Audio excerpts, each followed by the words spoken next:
Poinsettia, Chapter 15. Gavin sipped at his tea, aware that Danny was watching him carefully. He peered over at her.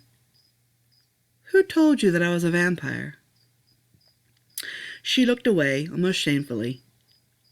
"Come now, I won't get angry." "Mr. Angus." "Angus," he frowned. "Please don't be mad," she insisted. "I don't want him to get in trouble. He told me you were the poinsettia guy." "Yes, I am." "Why the poinsettia?" Gavin put down his mug. "Poinsettias are not native to Scotland, or any of these isles. They are grown in the New World, in Mexico and South America, where it is warm all the time. They affectionately call it the Star of Bethlehem. That's the Christmas star. It is the star that led the shepherds and wise men to the birthplace of Jesus Christ. It led people to hope when the world around them looked bleak, dark, dim, and uncaring." "Is it symbol-like?" "Symbolic? Yes, I suppose you could say that." "You want all of us to have hope. I think it's a wonderful idea. We look forward to them every year." She paused a moment. "Lord McIntyre." "Dear child, it's all right.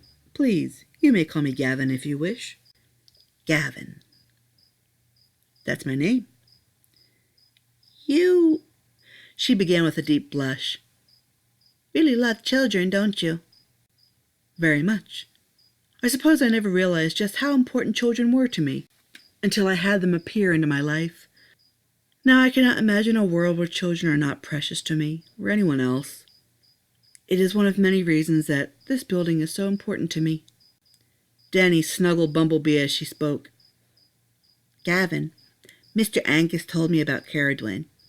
I'm sick too, just like her. When I die, maybe we can be friends and play together in heaven. I'll tell her that you are a really nice man." "Children should not worry about dying, nor should children have to die," he said sadly. "Nothing to be done about it," she sighed. She peered back up at him. "Why did you become a vampire?" "Because I apparently lack the courage that you have.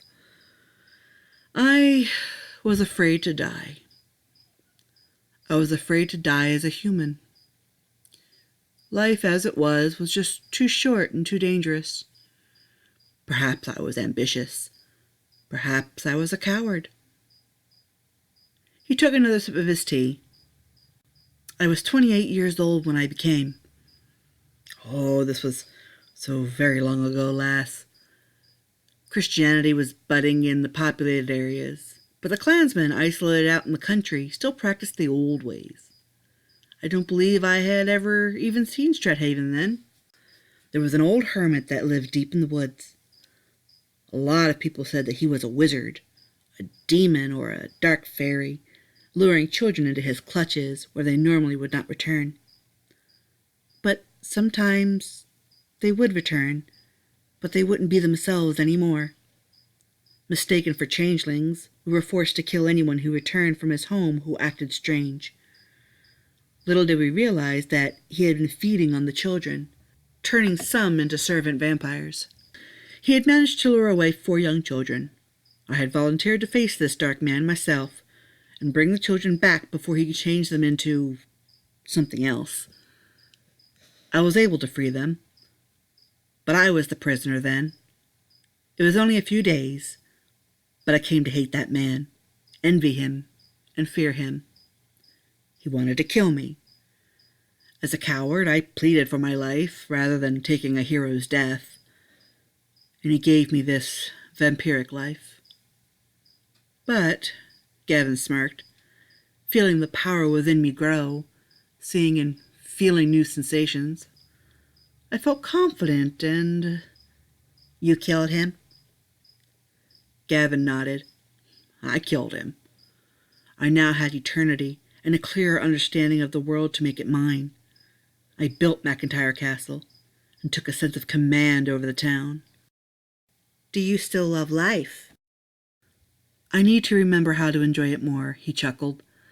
"But even now, I'm not ready to call it quits yet." "Danny!" came a shrill cry, causing Gavin to jump and nearly spill his tea on himself. "Sister Bernadette!" "Oh, your lordship, please forgive me and the child," the old nun said. "Danny has a tendency to wander at night. I didn't think she would be so bold as to disturb you." "Nonsense. She is no bother," Gavin replied. "She's quite a charming wee lass, actually." "Mr. Gavin is really nice, Sister Bernadette," the child cheered. "Manners, Danny," the nun scolded. "You should refer to his lordship properly." "But, Danny!" "No, it's perfectly all right," Gavin insisted. His voice was soft and calm. "I actually told her to call me by name. She is quite a polite child." Sister Bernadette bowed her head. "It's getting late. Danny, head to bed." She had mentioned that she had some trouble sleeping, but I thought some warm milk might help. He peered over to the child. This made him laugh, despite Sister Bernadette's shock and embarrassment. Danny shot up with Bumblebee and kissed the vampire on the cheek before rushing over to hug the nun. "Good night, Mr. Gavin." Watching her saunter off, he chuckled. Sister Bernadette approached him. "You have a real gift with children. Did you rejoin the board this evening?" "Indeed. I said my piece and left it at that. But on my way out, I seem to have intercepted your little Danny." "I feel a little sorry for her. She has a grand imagination and a lot of spark, but her body cannot handle the gift of her heart and soul." "She reminds me," Gavin began, then shook his head. "No, never mind. Forgive me." "She reminds me of a girl I knew when I was little. I was an orphan here, and there was a patient so much like Danny. I know it was so long ago, but I could never forget her. Her name was Caradwin. I still pass by her painting and catch myself talking to her. She was my very best friend." "I'm sure you meant a lot to her, too." "Will things be better now, your lordship?" Sister Bernadette asked. "I'd like to hope so, but I cannot yet make any promises until I get to the bottom of what caused it in the first place," he said as he tightened his face. "I cannot say anything for certain." She smiled, stepping forward and pulling a poinsettia from her habit and pinning it to his lapel. He stared at it with confusion. "What is this?" "You know what it is. I suppose I wanted to say that I appreciate the extra hard work you put forth for us." "Christmas time is coming," Gavin replied, "and I'm not generous only at such a Yuletide season. Charity is not a seasonal fashion." He reached out and touched his hand against her fairly wrinkled face. "I appreciate your gratitude, however. It makes me very happy. However," he removed his hand and stood before her, giving her a graceful, gentlemanly bow. "I must now take my leave." "Yes, of course, my lord." She lowered her head humbly.